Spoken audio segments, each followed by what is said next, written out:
Dans cette vidéo, nous allons voir comment montrer qu'une suite est majorée, minorée ou bornée. C'est-à-dire comment répondre à ce genre de questions, montrer que Vn est minoré par 2.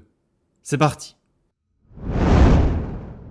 Les définitions sont les suivantes. Une suite UN est majorée lorsqu'il existe un réel, ici il est noté M majuscule, tel que pour tout entier n de l'ensemble de définitions de la suite, les termes UN sont inférieurs à M. Ensuite, on a la définition d'une suite minorée. Il existe un réel M, tel que, pour tout entier n de l'ensemble de définitions de la suite, les termes soient supérieurs à ce réel. En gros, la suite est majorée si tous les termes sont plus petits qu'un nombre, et une suite est minorée si tous les termes sont plus grands qu'un nombre.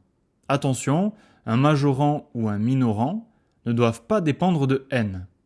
Dernière définition, une suite est bornée si elle est majorée et minorée.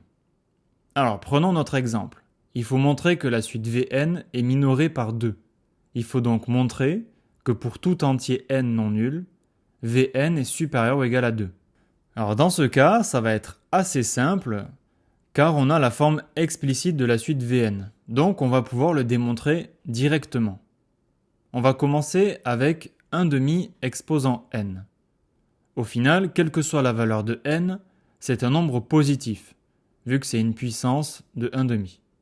Du coup, en ajoutant 2 de chaque côté, dans notre inégalité, on obtient que 1/2 exposant n plus 2, c'est supérieur à 2. Et donc c'est déjà terminé, puisqu'on obtient que Vn est supérieur à 2, on peut alors conclure que Vn est minoré par 2. Allez, on va se faire un deuxième exemple. Maintenant, il faut montrer que la suite UN, définie dans l'énoncé, elle est majorée par 8. Il faut donc montrer que pour tout entier naturel n, UN est inférieur ou égal à 8. Alors cet exemple va être un peu plus pénible que le précédent, car la suite UN, elle est définie par récurrence. Ce qui va changer, c'est qu'on va devoir utiliser un raisonnement par récurrence. Alors ne fais pas cette tête-là, tu vas voir, ça va bien se passer. Si tu n'as rien compris au raisonnement par récurrence, je t'explique tout ça avec des dominos dans ma vidéo sur le sujet. Tu trouveras le lien dans la bio. La première étape, c'est l'initialisation.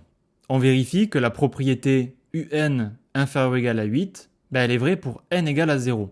Donc en gros, il faut vérifier que U0, c'est bien inférieur ou égal à 8. Et c'est le cas puisque dans l'énoncé, on a U0 qui vaut 4, donc inférieur à 8. Ce qui veut dire que P0 est vrai et que l'initialisation est terminée.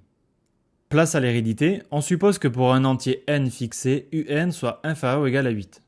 On va alors montrer que c'est vrai pour le rang n plus 1. Et c'est l'énoncé qui va nous donner la marche à suivre. L'idée, c'est de construire par opération UN plus 1. Si tu regardes l'énoncé, UN plus 1, c'est égal à 1/2 fois UN plus 4.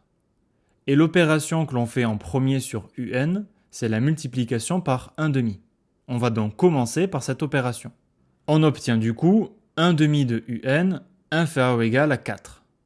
Ensuite, on ajoute 4 pour obtenir dans le membre de gauche UN plus 1 et dans le membre de droite 8. Donc au final, UN plus 1 est inférieur ou égal à 8. C'est ce qu'on voulait, l'hérédité est donc vérifiée. On peut alors conclure, grâce à l'initialisation et l'hérédité, que par principe de récurrence, UN est bien inférieur ou égal à 8 pour tout entier naturel. Ce qui veut dire que la suite est majorée par 8.